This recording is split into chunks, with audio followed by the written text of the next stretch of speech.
Paris for his biggest role yet. I think that the very idea of children, that I would have children one day, was influencing me.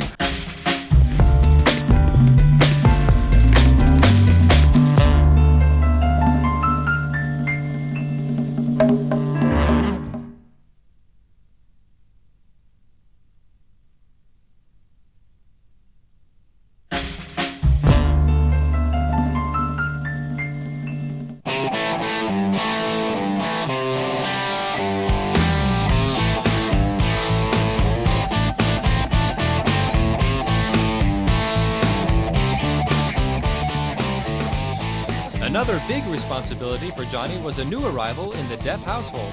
Son John Christopher Depp III was born April 10, 2002.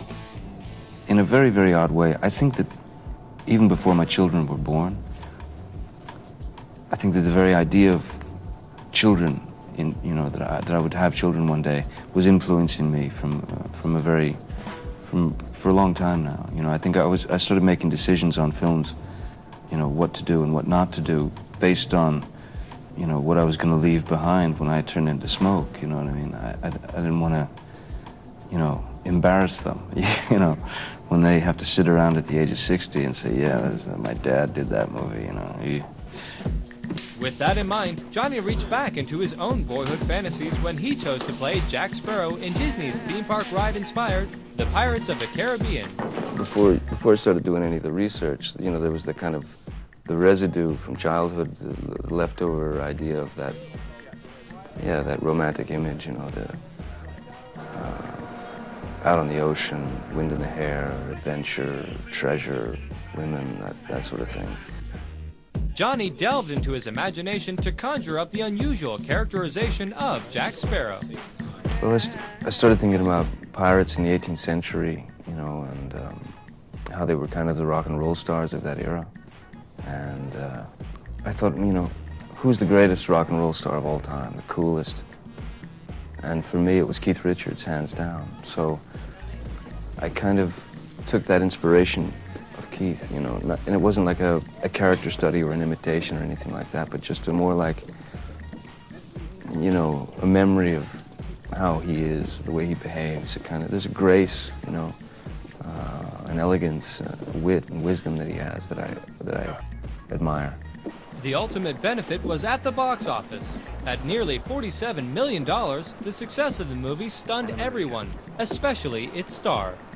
The amount of people that went to see Pirates was, nobody was more surprised than me, because I made, several films, that I always thought, I thought all of them, even the ones that are considered the most sort of bizarre or weird, I always thought they were, why shouldn't they be commercial films, But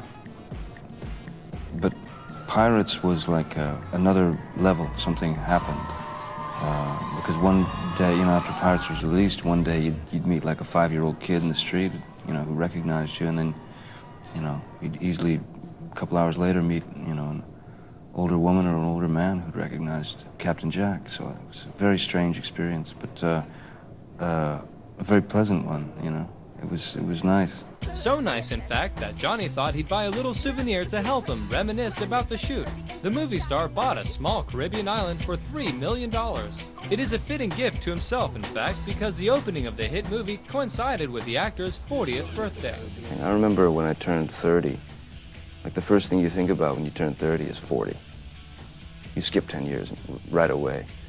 And it's not that you worry, but you kind of, it's like, oh my God, I'll be 40, I'll be 40, I'll be 40. So by the time you reach 40, it's really welcome. It's a great place to be. Johnny was nominated for an Academy Award for his beloved depiction of Captain Jack, and he was nominated again the next year for his starring role in the period piece Finding Neverland. Even though the nominations catapulted the one-time Hollywood bad boy into a very serious category of actors, Johnny himself never took awards too seriously. The idea of an awards ceremony is a strange thing. I suppose they're not very important. Again, if I've done my job, people will see it and relate to it. If Joe likes what I've done, then then I feel I've done my job. But I don't need to win a piece of metal that I can put on my fireplace to, you know, to feel justified or validated. The only validation Johnny ever needs is another wacky role to play. It wasn't long before Tim Burton came knocking. Johnny was cast as Willy Wonka in Burton's wacky interpretation of the much-loved Roald Dahl classic, Charlie and the Chocolate Factory. I've been very, very lucky in that sense because Tim has come to me with 5 now with Corpse Bride. Amazing characters, amazing projects. He's a great character actor. He's like, Lon Chaney or Boris Karloff, always likes to become something different. So that was a, nice pleasure for me to kind of have him involved with that. The offbeat director was counting on Johnny to delve into his wild imagination to create the perfect characterization of the chocolate factory owner, Willy Wonka. There's no one specific that was the inspiration for Wonka, but it's kind of like a combination, of various thoughts and ideas. Even some people, I guess, like early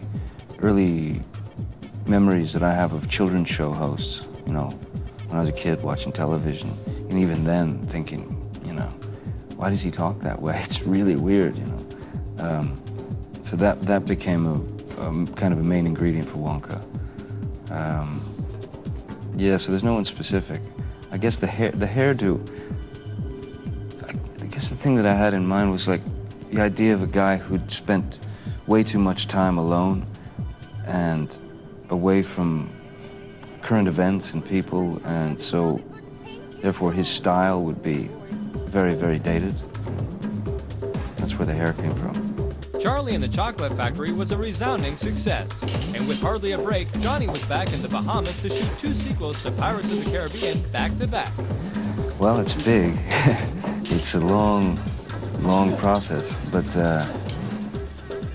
I mean, to be honest, it's such a pleasure for me because I remember finishing Pirates 1 and thinking, will I see Captain Jack Sparrow again? Will I be able to play him again? And I had a feeling I would. But coming back on for Pirates 2 and 3, especially this long a ride, it's really, selfishly, it's just great fun for me. I'm just having a ball being him again. Johnny never forgets what got and keeps him where he is today. I think as an actor, I mean, we all have responsibility to the people that keep us working. And the people that keep us working is the audience, people that go see the film. They pay their hard-earned dollars or, hard-earned money to go see the movie, and that's what keeps me working. So my responsibility is to them.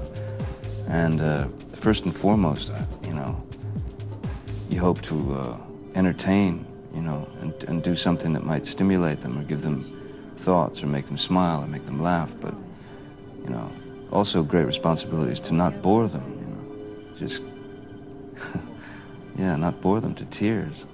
Well, of course, there's no chance of that with Johnny Depp on screen.